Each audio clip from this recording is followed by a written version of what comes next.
Good morning, students. Today we are in lecture 3 of matter in our surrounding. And in previous lectures, beta, we have studied about matter, its particle and properties of the particles.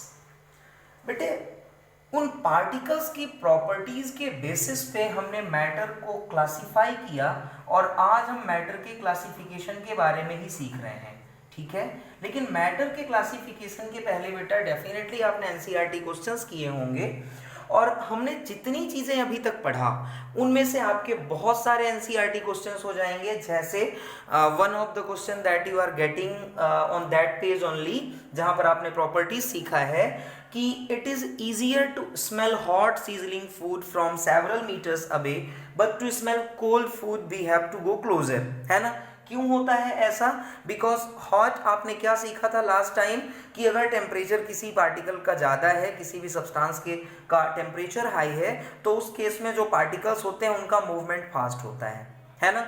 Kinetic energy fast हो जाने की वजह से बेटा क्या सीखा था हमने कि किसी भी पार्टिकल में दो टाइप की एनर्जी होती है, one is kinetic and other is potential. और अगर हमने बेटा किसी भी सब्सटेंस के टेम्परेचर को बढ़ा दिया तो kinetic energy is directly proportional to the temperature. इसका मतलब अगर हमने टेम्परेचर को बढ़ाया है डेफिनेटली काइनेटिक एनर्जी बढ़ती है ना। और इसी वजह से बेटा वो पार्टिकल्स ज़्यादा फास्ट मूव कर सकते हैं, ज़्यादा डिस्टेंस मूविंग हो सकती है उनकी। दैट इज वाई बेटा we can smell hot food, hot sizzling food from several metres away. वहीं पे आपको एक क्वेश्चन ये भी मिला है कि a diver can swim easily, है ना, cut through water swim easily, but to cut a wooden block we need a karate expert. तो व्हाई इज इट सो? क्या सीखा था आपने लास्ट वीडियो में? इंटरमोलिकुलर फोर्स, है ना, इंटर एटॉमिक फोर्स या force between, attraction force between particles. तो अब बेटा अगर हम एक वाटर पार्टिकल की बात कर रहे हैं, वाटर की बात कर रहे हैं, स्विमर आसानी से उसमें जा सकता है क्योंकि वहां पर अट्रैक्शन कम है। और एक वुडन ब्लॉक को ब्रेक करने के लिए हमें कराटे एक्सपर्ट चाहिए या इजीली हम उसको ब्रेक नहीं कर सकते। व्हाई इज इट सो? क्योंकि वहां पर बेटा उनके बीच का अट्रैक्शन बहुत फास्ट होता है। तो इन्हीं फैक्टर्स की वजह से बेटा वो क्वेश्चंस मैंने आपको क्यों पूछे, क्योंकि ये कुछ फैक्टर होते हैं बेटा जो एक मैटर को क्लासीफाई करने के काम में आते हैं। और एक मैटर को बेटा हम तीन टाइप से क्लासिफाई कर सकते हैं। One is solid, another is liquid and last one is the gas. Some other properties, other classification also I will tell, लेकिन ये बेटा जो तीन है ये मेन है। इनके अलावा भी दो क्लासिफिकेशन मैं आपको बताऊंगा आगे, लेकिन अभी हमें सॉलिड, लिक्विड और गैस के बारे में यहाँ डिस्कस करना है। तो अब बेटा आप लोअर क्लासेस से ही ये चीज सीखते हुए आ रहे हो कि अ सब्सटेंस और a thing which has definite size, definite shape, definite size, definite volume is known as solid, है ना। जिसका साइज फिक्स हो, शेप फिक्स हो, वॉल्यूम फिक्स हो, उसको हम सॉलिड बोलते हैं। क्लियर है सभी को? ये आपने बहुत लोअर क्लासेस से सॉलिड की डेफिनेशन आपने यही सीखा है। लिक्विड के लिए बेटा आपने क्या सीखा है कि its volume is fixed, volume इसका फिक्स है, but shape and size can be changed, variable, है ना। और गैस के बारे में आपने क्या सीखा कि नाइदर शेप नॉर साइज और volume are fixed, known as gas. जिसमें बेटा शेप, साइज और वॉल्यूम तीनों चीजें फिक्स हैं, वो क्या है? सॉलिड है। शेप, साइज और तो फिक्स नहीं है, लेकिन वॉल्यूम जो है वो फिक्स है, वो कौन है? लिक्विड है। लेकिन अगर ये तीनों ही चीजें बेटा फिक्स ना हो, तीनों ही चीजें फिक्स ना हो, तो इसको हम क्या बोलते हैं? गैस बोलते हैं। अब इसको आप सिंपली समझिए बेटा कि सपोज दैट हमारे पास एक आइस ब्लॉक है ना। अब इस आइस ब्लॉक को अगर आप शेप इसका चेंज करना चाहो, कैन यू डू? बिल्कुल नहीं।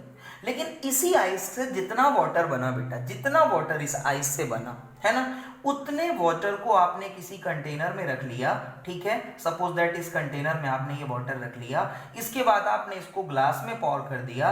Will it get the same shape of glass? बिल्कुल।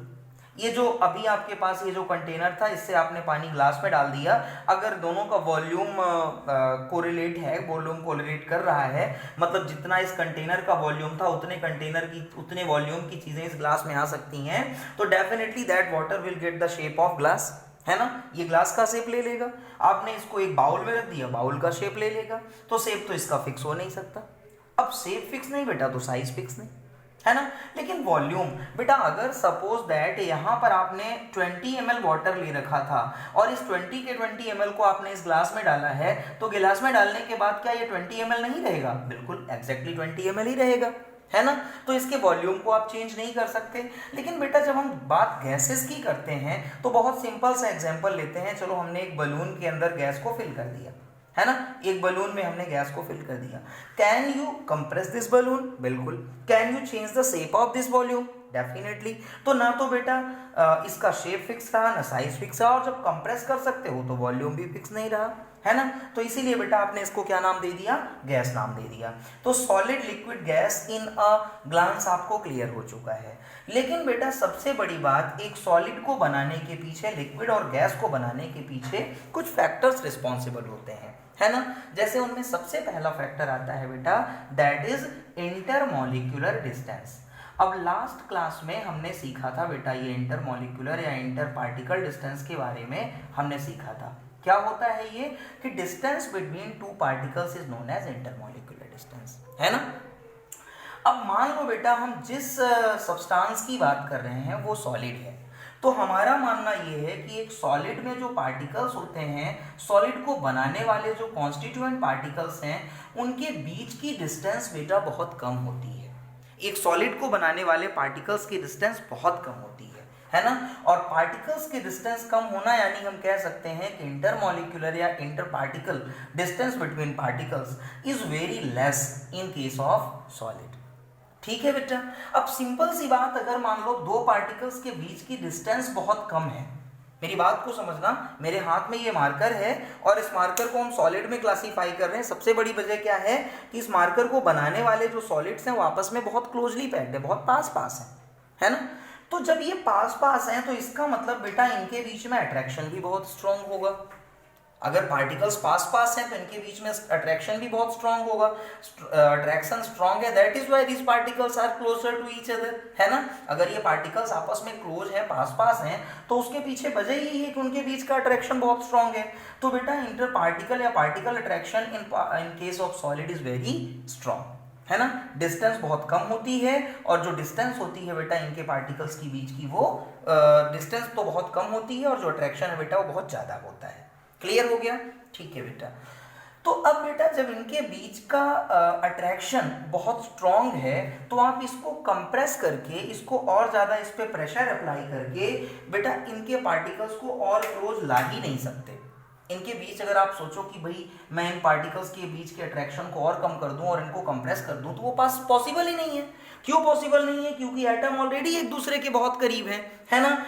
इसीलिए बेटा हम ऐसा मानते हैं कि इनके वॉल्यूम को हम कंप्रेस नहीं कर सकते, जो वॉल्यूम था वो फिक्स था। और बेटा इस फैक्टर को बोलते हैं, जो हम एक पार्टिकल्स के वॉल्यूम को एडजस्ट कर सकते हैं, to adjust the volume of any substance is known as compressibility. ठीक है बेटा, इसको हम क्या बोलते हैं? कंप्रेसिबिलिटी बोलते हैं। तो यहाँ बच्चों जो हमारे पास सॉलिड्स होते हैं, इनका कंप्रेसिबिलिटी बहुत कम होता है। क्लियर हो गई बात? क्या क्या सीख लिया आपने? कि इनके बीच की इंटर एटॉमिक या इंटर मॉलिक्यूलर पार्टिकल डिस्टेंस बहुत कम है, ठीक है ना। अट्रैक्शन इनके बीच का बहुत ज्यादा है और कंप्रेसिबिलिटी इनके बीच की बहुत कम है। क्लियर हो गई बात? इसको हम कंप्रेस नहीं कर सकते, ठीक है।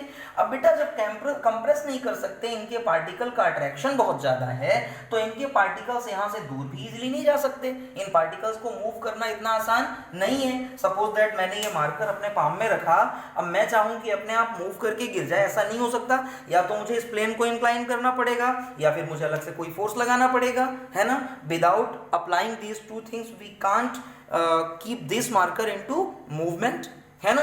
तो क्यों मूवमेंट में नहीं रख सकते? उसकी वजह यह है कि ऑलरेडी इनके पार्टिकल्स जो आपस में बहुत क्लोज हैं और क्लोज होने की वजह से पार्टिकल मूवमेंट नहीं करना चाहते, अल्टीमेटली पूरा सब्सटेंस मूवमेंट नहीं करना चाहता। और बेटा ये जो किसी भी सब्सटेंस के मूव करने की, फ्लो करने की टेंडेंसी होती है बच्चों, इस चीज को हम बोलते हैं फ्लूइडिटी। क्लियर हो गई बात? इसको क्या बोलते हैं? फ्लूइडिटी। तो सॉलिड के केस में बेटा फ्लूइडिटी भी बहुत कम होती है, कंप्रेसिबिलिटी भी कम है और फ्लूइडिटी भी कम है। तो सॉलिड के बारे में आपने क्लियर कर लिया। Next I am talking about liquid. तो एक बार सॉलिड की सारी बातें हम रिवाइज कर लेते हैं बेटा। क्या क्या सीखा हमने सॉलिड के बारे में? पहली चीज inter atomic attraction, molecular attraction बहुत ज्यादा है, डिस्टेंस बहुत कम है, कंप्रेसिबिलिटी इनमें नहीं होती क्योंकि हम इनको कंप्रेस नहीं कर सकते, और फ्लूइडिटी ये पार्टिकल्स मूव नहीं करते तो फ्लूइडिटी भी इनकी बहुत कम होती है। ठीक है, लिक्विड के केस में बेटा डिस्टेंस थोड़ी सी ज्यादा हो जाएगी। तो जब डिस्टेंस थोड़ी सी ज्यादा हो जाएगी तो इंटरमॉलिक्यूलर अट्रैक्शन सॉलिड के कंपैरिजन में हो जाएगा कम। कंप्रेसिबिलिटी बेटा जब इनके पार्टिकल्स दूर दूर चले गए तो हम फोर्स लगा के इसको थोड़ा कंप्रेस कर सकते हैं, तो लिक्विड की कंप्रेसिबिलिटी सॉलिड से हो गई ज्यादा। और फ्लूइडिटी आप सब जानते हो कि अगर मैं पाम में यहाँ पे वाटर ले लेता और जितना इंक्लाइनल प्लेन में इस मार्कर के लिए बना रहा हूं इतने में तो शायद सारा पानी बाहर आ जाता है ना, तो इसका मतलब इनमें फ्लो होने की टेंडेंसी होती है, तो इनकी फ्लूइडिटी सॉलिड से कहीं ज्यादा होती है। क्लियर हो गया सभी को? Last point that we are talking about gas. तो गैस के केस में बेटा पार्टिकल्स की जो डिस्टेंस होती है वो बहुत ज्यादा दूर होती है। अब जब गैसियस पार्टिकल्स बच्चों बहुत ज्यादा दूर हैं तो इसका हम क्या मतलब समझ सकते हैं कि इनके बीच में इंटर एटॉमिक डिस्टेंस जो है, इंटर मॉलिक्यूलर डिस्टेंस जो है वो बहुत दूर है, बहुत ज्यादा दूर है, तो अट्रैक्शन बिल्कुल कम है ना। एक पार्टिकल का दूसरे पार्टिकल के साथ अट्रैक्शन बहुत कम होगा। सॉलिड और लिक्विड के कंपैरिजन में तो गैस के पार्टिकल्स का अट्रैक्शन बहुत कम होता है क्योंकि इनके बीच की इंटरमॉलिक्यूलर डिस्टेंस बहुत ज्यादा होती है। आप यूं समझ लो बेटा कि एक ग्लास वाटर, मतलब पानी को आपने एक ग्लास 200 ml ऑफ वाटर आपने एक ग्लास में फिल करके रख दिया, लेकिन उसी वाटर का वेपर बना दो तो शायद पूरा किचन वेपर से फिल हो जाएगा। तो इसका मतलब क्या था, नंबर ऑफ पार्टिकल तो उतने ही हैं अभी भी।